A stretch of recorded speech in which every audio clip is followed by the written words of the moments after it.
সম্ভবপুরের বাবারা, হুজুর গাউসুল আজম আমি যেমন করে ওয়াজ করতেছি এমন ভাবে হুজুর গাউসুল আজম কি করলেন, এত বিশাল বড় একটা মজলিসের মধ্যে একটা কোণা দিয়া বসে রইলেন।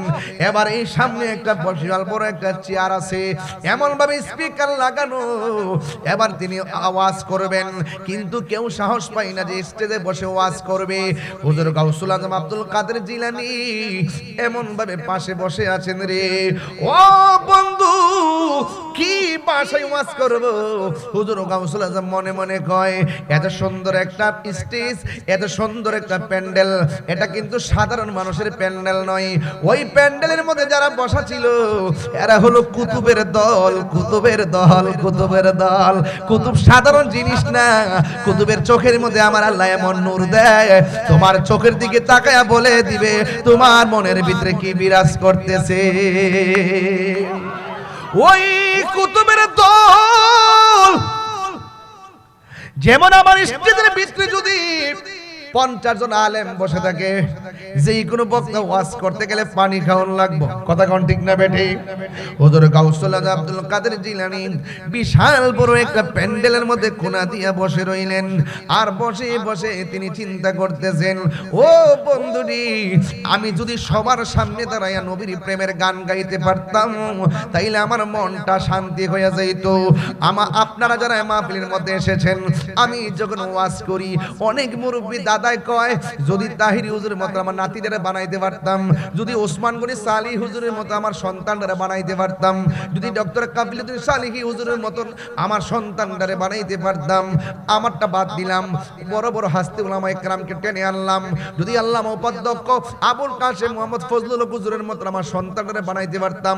নিচে বসে বসে প্ল্যান করে ওই মাহফিলের মধ্যে বসে মনে মনে চিন্তা করে, আল্লামা হাফেজ ওয়ালিউল্লাহ আশিকি হুজুরের মতন যদি আমার সন্তানদের বানাইতে পারতাম তাইলে মনটা বড় বইরা যাইতো।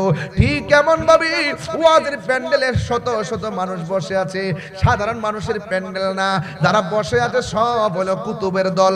আপনারা জবান খুলে কোন, কুতুবের কলব কি জিন্দা না মরা? আর জোরে কোন, আর জোরে কোন, জিন্দা না মরা? ওই কুতুবের কলবটা হলো জিন্দা।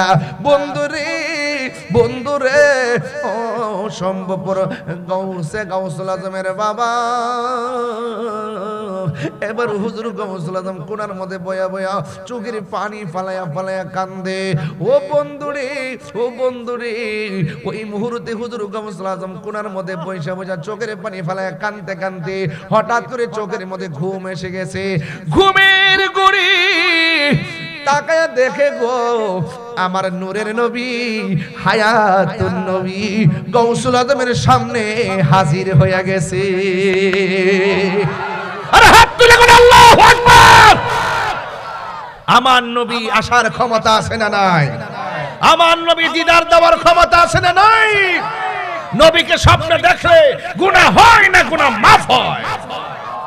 নবীরে দেখলে শুধু গুনাহ মাফ হয় না, জাহান্নামের আগুন হারাম হয়ে যায়। আর নবীজিকে বলে আমরার মতন সাধারণ মানুষ, তোর বউ তালাক, তোর ঈমানও তালাক। হারামিরা।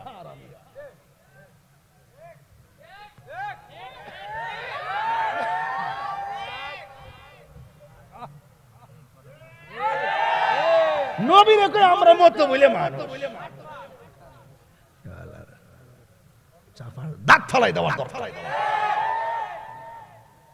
ভাবছিলাম যে ভালোই যান, নবীর বিরুদ্ধে কথা কইলে কি মিয়া, মানে নবীর বিরুদ্ধে কথা কইলে কি ঠান্ডা থাকুন যা?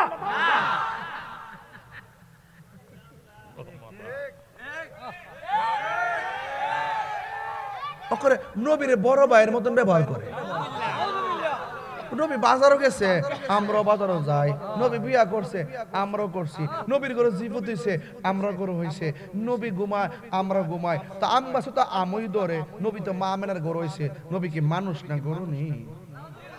নাউজুবিল্লাহ, জোরে কোন। যখন এই যুক্তিরা দে হারা জুতালা খুলে কালা ফাতার বাড়ি মারবেন। আরে বেটা তুই যে নবীর কস, তোর তুই হাঁটলে তোর গায়ের মধ্যে ছায়া আছে। নবী যখন হাঁটতেন নবীর কত, নবীর বডি মোবারকের কোনো ছায়া থাকতো না।